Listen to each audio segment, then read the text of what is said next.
আসসালামু আলাইকুম ওয়া রাহমাতুল্লাহি ওয়া বারাকাতুহু। সম্মানিত দিনী ভাই বোনেরা, আজকে আমরা এই ভিডিওতে আলোচনা করব। আলোচনাটা কিন্তু অত্যন্ত গুরুত্বপূর্ণ। দুইটা বিষয় নিয়ে আলোচনা করব। যদিও বিষয়টা এক ধরনের স্পর্শকাতর অথবা লজ্জাকর একটা বিষয়, তারপরেও আমাদেরকে বিষয়টা জানতে হবে।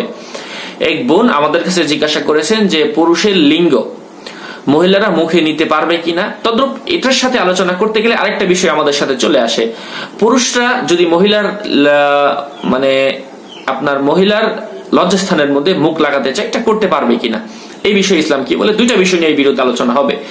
আসলে অনেকেই বলতে পারেন যে হুজুর কেমন সবকিছু বলতেছে। হ্যাঁ, এক্ষেত্রে আমি আপনাদেরকে বলতে চাই, আম্মাজান আয়েশা সিদ্দিকা রাদিয়াল্লাহু তাআলা আনহা বলেন, লা হায়া ফিদ্দিন।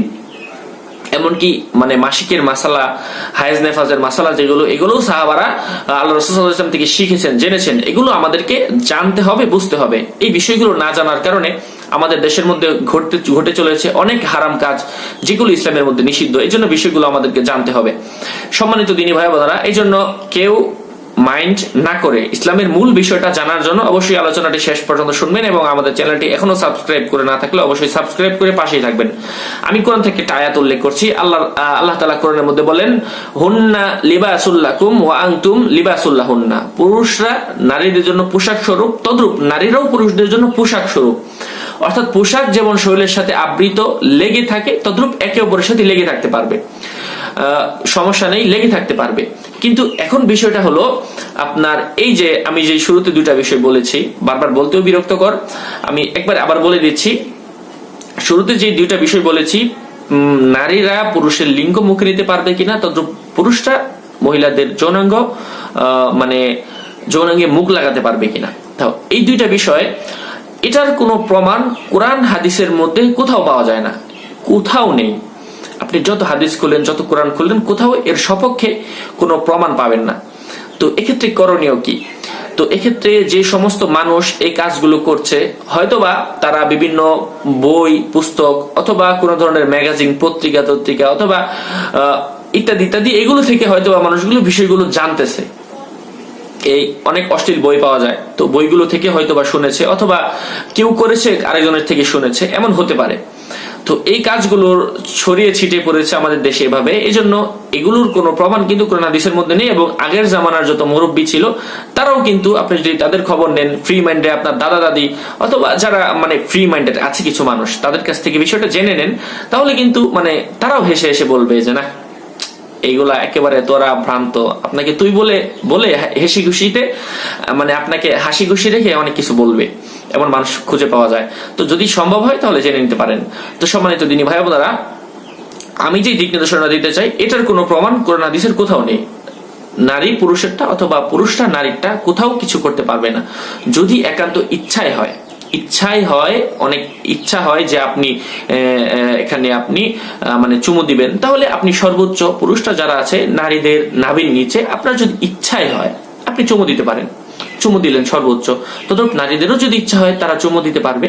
কিন্তু বিষয়টা হলো অনেকেই এটা ম্যাগাজিনের মধ্যে, বইয়ের মধ্যে পড়ে তারা চুষতে চায় অথবা মুখে নিতে চায়। তো এগুলো করলে কিন্তু এক ধরনের নাপাক পদার্থ বের হয়ে আসে।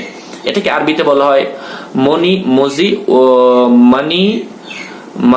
মজি ওয়াদি হয়তোবা। যাই হোক, এই তিনটা বিষয় আছে। এটা হচ্ছে পাতলা এক ধরনের পানীয়, এটা লবণাক্ত এক ধরনের পানীয়।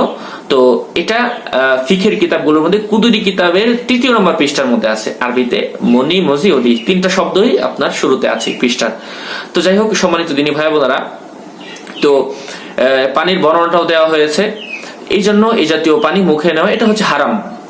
আমরা অজু ভঙ্গের কারণের মধ্যে জানি যে পায়খানা পেশাবের রাস্তা দিয়ে কোনো কিছু বের হয়, এগুলো বের হলে অজু ভঙ্গ হয়ে যায়।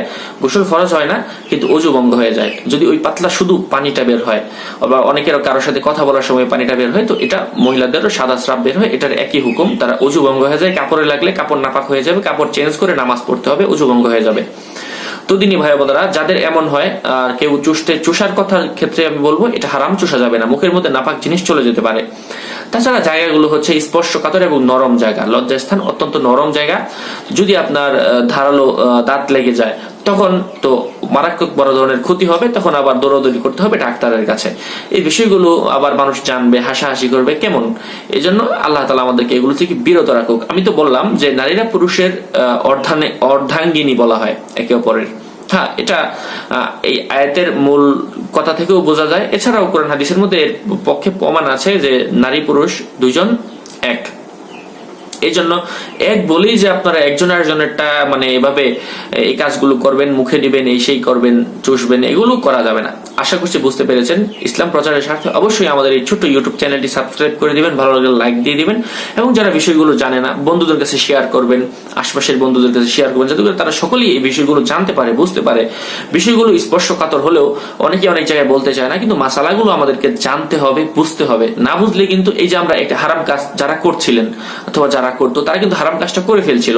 আশা করছি ভিডিওটি দেখার পর আমরা সকলেই বিরত থাকবো। এগুলো করলে সংসারের মধ্যে বরকত হবে না, আয় উন্নতি হবে না। আশা করছি বুঝতে পেরেছেন। এমনই আপডেট পেতে আমাদের সাথেই থাকবেন অবশ্যই, এবং আমাদের চ্যানেলটি সাবস্ক্রাইব করে দিবেন। ওয়াসসালামু আলাইকুম ওয়া রাহমাতুল্লাহি ওয়া বারাকাতুহু।